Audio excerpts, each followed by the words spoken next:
চেষ্টা চলছে।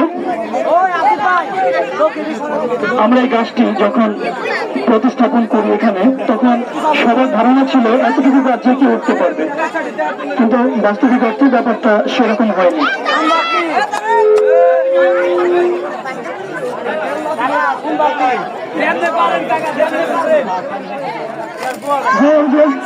সেই কথা, কলা গাছের উপর নির্যাতন, কলা নির্যাতন, বৃক্ষ নির্যাতন, সেই ফলবতী গাছটিকে নির্যাতন করা হচ্ছে নানাভাবে।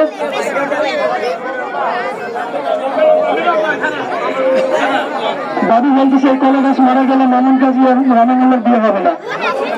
হয়তো কথাটা সঠিক, হয়তো সঠিক নয়।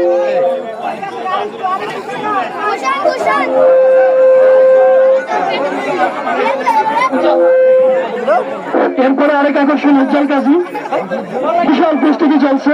উজ্জ্বল কাজী তোমার পলাশা থেকে আগত বিশেষ প্রোডাক্ট,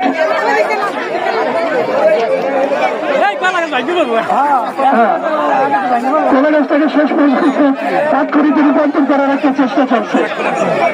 তারপর যদি সফলতা আসে,